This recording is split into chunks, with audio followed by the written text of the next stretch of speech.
E se os objetos mais gigantescos do universo pudessem, de repente, ter uma crise de identidade quântica?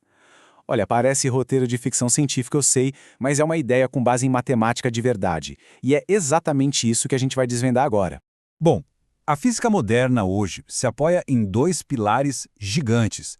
De um lado, tem a relatividade geral do Einstein, que é a que descreve a gravidade, o cosmos, o mundo grandão.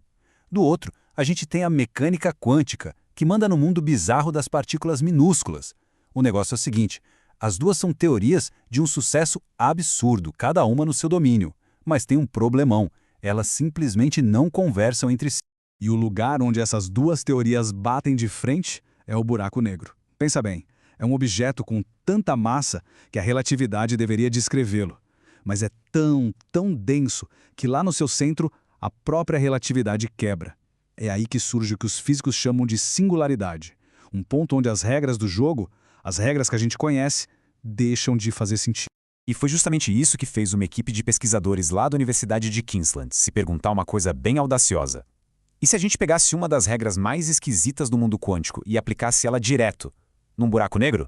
Para a gente entender a resposta que eles acharam, primeiro a gente precisa sacar uma peça-chave desse quebra-cabeça, o conceito de superposição quântica.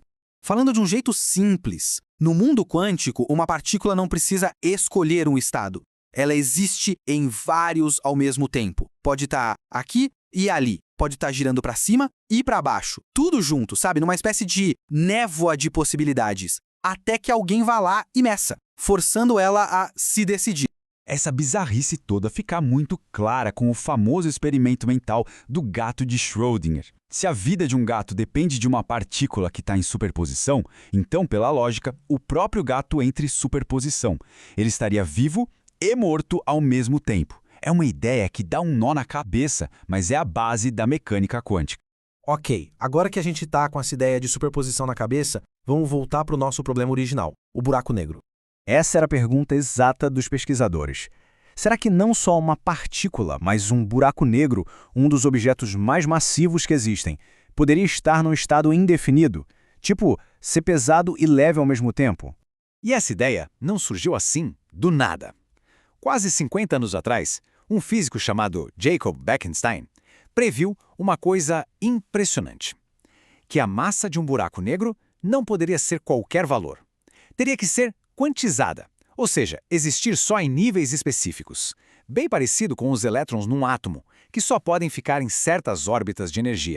Então, com essa previsão antiga em mente, a equipe criou um modelo matemático para testar se um buraco negro teórico poderia estar em superposição. E o que eles descobriram foi, no mínimo, surpreendente. A resposta foi um gigantesco sim. A matemática fechou. Quando eles aplicaram as equações da mecânica quântica num buraco negro, os pesquisadores viram que a ideia de um buraco negro com múltiplas massas era totalmente sólida, matematicamente falando. Mas a descoberta foi ainda mais longe e revelou um padrão que ninguém esperava. E aqui está o ponto principal. O modelo mostrou que um buraco negro pode sim existir em uma superposição de massas. E o mais incrível é que os valores dessas massas não eram aleatórios. Sem que os pesquisadores tivessem planejado isso, as massas se organizaram exatamente nos níveis certinhos que o Jacob Bekenstein tinha previsto décadas antes. A previsão dele foi confirmada de um jeito totalmente inesperado. E é aqui que a história fica ainda maior. Essa descoberta não é só sobre buracos negros. Ela abre uma porta para algo muito mais fundamental. Acontece que o modelo matemático que eles criaram é genérico. Ele não serve só para a massa de um buraco negro. Ele pode ser usado para descrever superposições do próprio tecido da realidade, o espaço-tempo. Isso dá para a gente uma ferramenta nova e superpoderosa para investigar a tal da gravidade quântica, que é basicamente o santo graal da física, a busca por uma teoria que finalmente una a relatividade e a mecânica quântica. Essa citação da líder da pesquisa, a professora Magdalena Zeik, captura perfeitamente o sentimento. Toda vez que a gente cava mais fundo nas regras do universo, a gente descobre que a realidade é muito, mas muito mais complexa e fascinante do que o nosso dia a dia faz parecer.